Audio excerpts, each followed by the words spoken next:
enjoying his time. But just hopefully, we can build off the last game, build off the fact that we have our entire roster to play with, which is, on Saturday, which at the time Owen hadn't practiced much. So for him to have actually gotten minutes, that wasn't going to happen. He was actually able to kind of practice today for the first time. So to actually kind of have our full complement of roster to where we can have everybody at our disposal, I think that allows us to go into the tournament feeling pretty good. I think our depth is definitely something that's, one of our strengths. And just now it's just a matter of going in and just taking it one day at a time, one possession at a time. And that starts off with San Jose State, who we were in the midst of watching personnel a couple of weeks ago when we were supposed to play them, and then got the phone call that the game was going to be canceled. And so we had prepared for them up to that point, had a pretty good feel for them. And so it made it a little bit easier, especially today when it was almost a refresher. Coach Prelo, who I've known for a long time, they're coming off a tough situation where they've been in quarantine since the time they got out here, not till a few days ago. So it's going to be not going to be easy for them, but they're going to be rested. I know that for a fact. And so they're a team that's dangerous if you don't defend them the right way. If you allow them to shoot a lot of threes, Washington's a guy that can really get going. And so it's one of those deals where you just, which I thought we did a really good job of the other night against UNLV, who in a lot of ways plays similar to San Jose State, where we really minimized UNLV's 3-point attempts and forced them to try to beat us with twos. And San Jose State's a very dangerous team if you allow them to. They got a bunch of guys that can shoot it, and if you allow them to shoot it, then they become really dangerous. And so that's going to be the main thing as we move into that game. And but just looking forward to it and seeing what happens. Questions, Cody?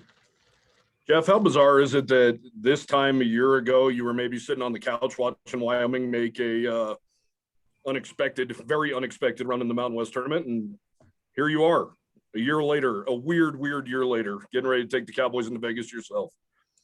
Yeah, it's funny. I was actually watching it from the Red Lion Hotel in Boise as we were getting ready to play in the Big Sky tournament. So, it's been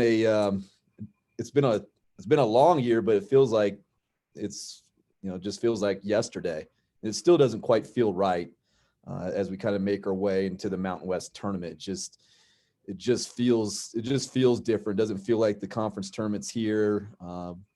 Probably also the weather in Laramie right now probably plays a factor that in as well. I'm not sure where the people told me the weather was really bad in Laramie. I must have caught on a really mild winter, because right now, I mean, it's been pretty nice. I see why it gets the name Laradice. So, it's been an interesting year, but just thankful for the opportunity to have the opportunity to coach the Cowboys and to have the opportunity to lead our guys into the Mountain West tournament, where, as we know, based off of last year, anything can happen. And when you get on a neutral court, strange things happen all the time. And I know this with the group of guys that we have. I mean, we're not going to be scared of anybody, and so we're just going to have to go in and compete and play well and let the chips fall where they may.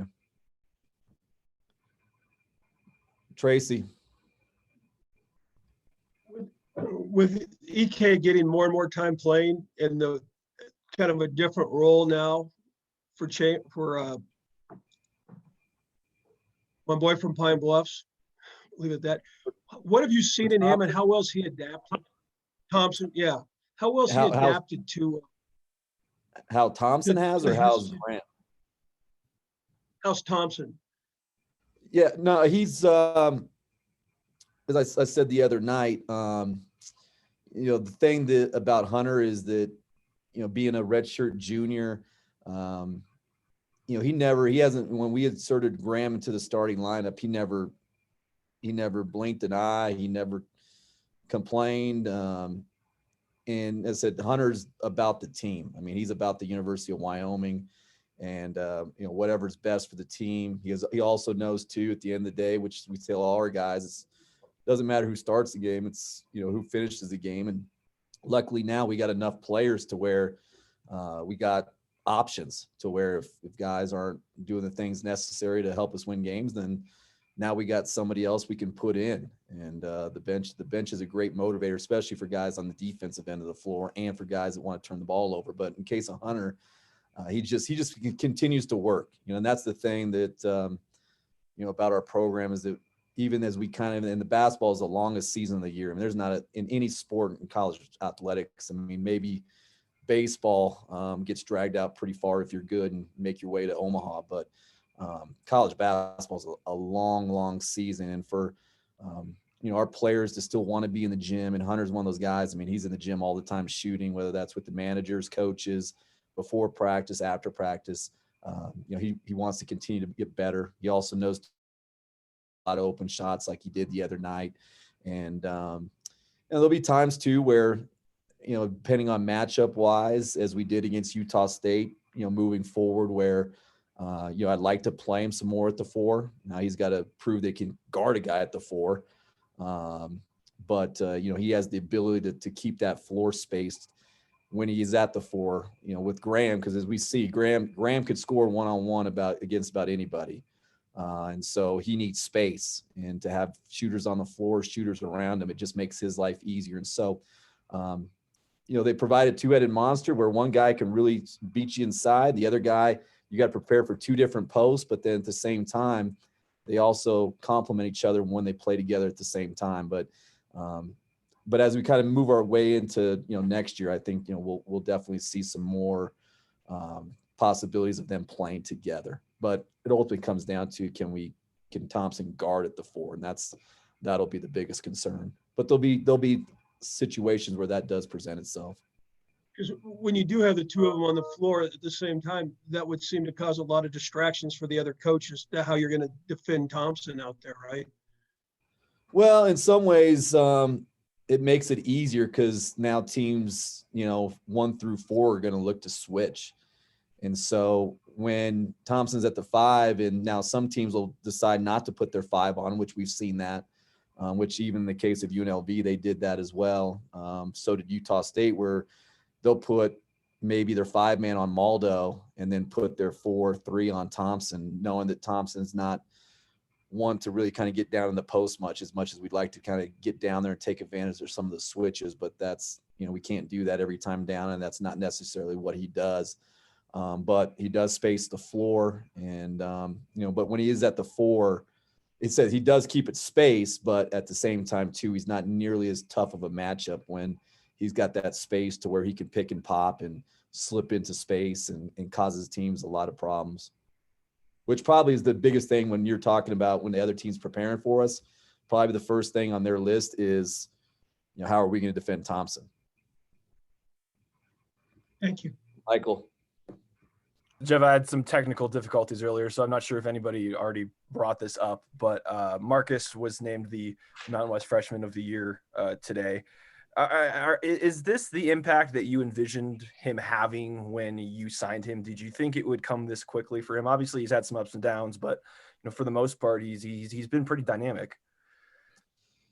I mean, I would think probably even talking to him, I think we'd probably be him, myself. All of us probably a little bit surprised how quickly he came on. And it's also was kind of a little bit of fool's gold from in the non-conference based off the quality of our opponents. And so, which I knew and the coaching staff knew as we made our way into conference off of what he had done in the non-con, that he's going to be at the top of everybody's scouting report. And I do think, that's where, even though he's tailed off a little bit here late, the difference between him and every freshman in our league, and there's some good freshmen that, but they're not at the top of the scouting report for the other opponent like Marcus Williams is. And so Marcus Williams is getting the other team's full attention. He's in the, he's bullet point 1 or 2 when it comes to, okay, how are we going to stop these guys? He's going to get probably their best perimeter defender. And I don't think that can be said for any other freshman in the league. And so for him to be able to have to kind of take on that responsibility, it's hard. And as we can see here, recently and down the stretch, and especially against some of the better defensive teams in the league, who have the discipline and effort not to break down as much. He's had his moments where he struggled, but also too, that struggle, which I tell him, if that's going to be the next step, if he can fight through that, that's going to be the next step for him to grow as a player. And, I didn't play him much the other night. And, my job is to prepare him to be a first team all league guy on a winning team. And which also, if you're that, now you're in the running to be, the MVP of the league. And so unfortunately for him, the way he's come on, the expectations have gone up, and whether it's right or wrong, sometimes he probably doesn't like it, but I hold him to a standard that, in my opinion, is going to allow him to be an MVP type candidate one day, and not just, the freshman of the year on a team that finished, in 8th place.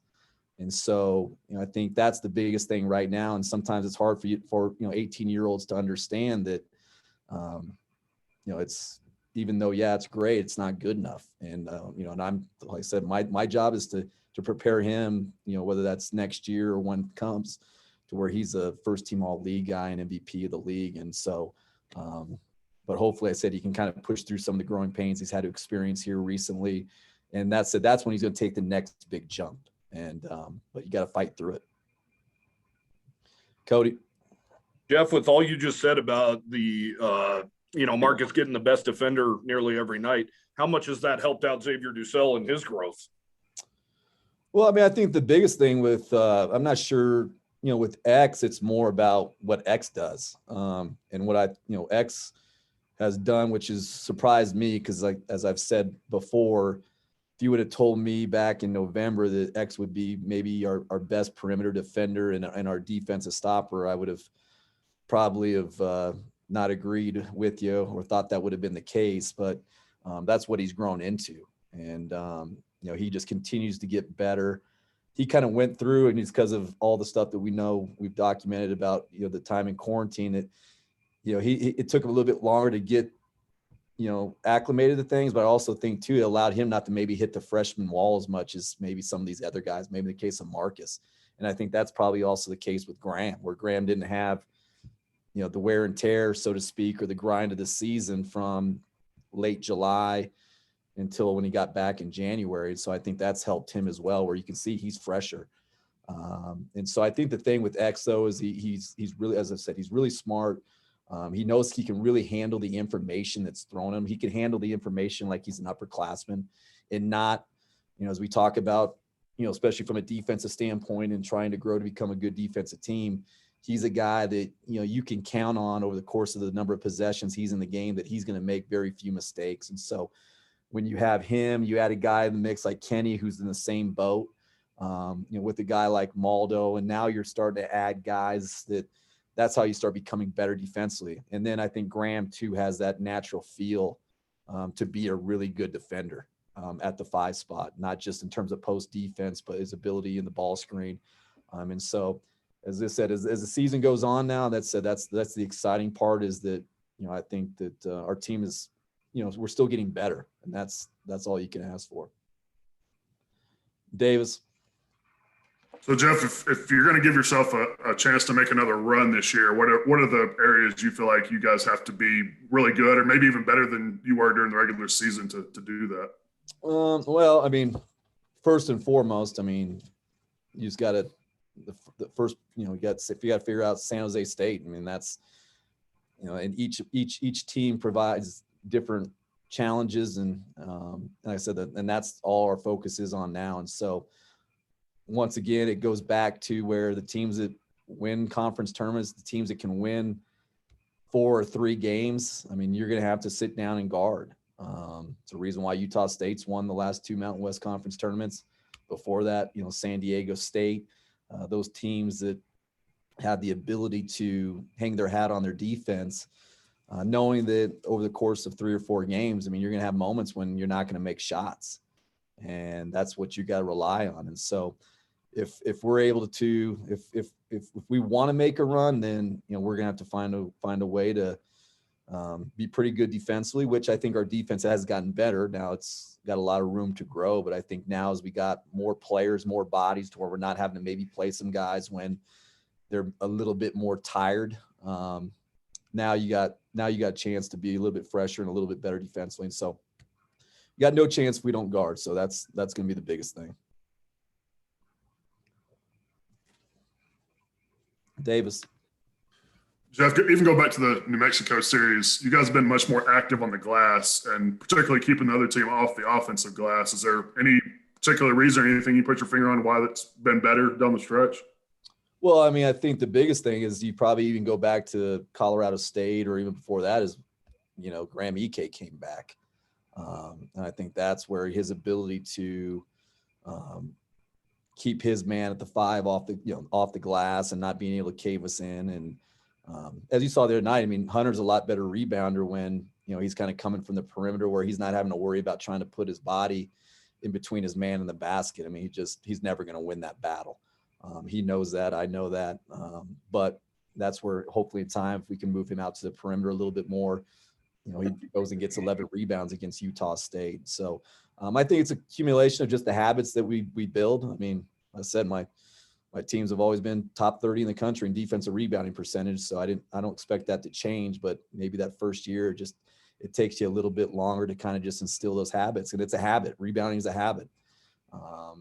And so I think as time's gone on, you know, we're just getting better, and that's all you can ask for. Cody. Will you have your 4 returners talk to your young guys at all about, you know, they went into Vegas last year with absolutely zero expectations, and Quan Marble ended up on the all-tournament team and just really had a coming out party. Kenny Foster was great. Hunter Thompson had his moments. Will you have them talk about kind of what it's like and what it takes? Probably not. No. As I told them today, I mean, they're not getting they're not going to get the the rah miracle speech from me right now. Because at the end of the day, that's not who we're going to be. I mean, you hope that your program's to a point where you don't need, you don't go into the tournament where, you want some pressure on you. You want the pressure knowing, hey, if you don't win a game, you might not get an at-large bid, and you're actually playing for something, and not just, hey, if we go in there and let's hope. And that's where I think for our guys, it's not a matter of, you're not a good team if you're having to get, I'm having to give a speech before the conference tournament. As I told them, you prepare yourself, on June 3rd, when we come back to, work out, like you win that day, and then you win June 4th. And then by the time, March 3rd or 4th comes, now you have a lot of days stacked up, and then you got the right habits to where hopefully now you're not the 8th seed, and now you're going in with a little bit, a bye and a little bit better position to where you give yourselves a chance, a little bit better chance to go and win it. It's a lot easier to win 3 games than it is 4. And so, it'll be good that those guys have that experience. But at the same time too, it's a new season, it's a new tournament. And, for us, I mean, like I said, we want to continue to build to where we're not going into the tournament, like I said, as the 8th seed. I said, I mean, our goal is to go in there where there are expectations, and then there are the right pressure. It's easy to go into the tournament when you're the 10th, 11th seed, and, you can sneak up on people and you have no pressure on you. That's a recipe for, disaster over the course of the long run. And so for us, it's a matter of, we're not a program of rah-rah speeches. I mean, we're a program of building habits every day, and we just got to continue to do that. So when the time comes, we're actually ready to win a conference tournament.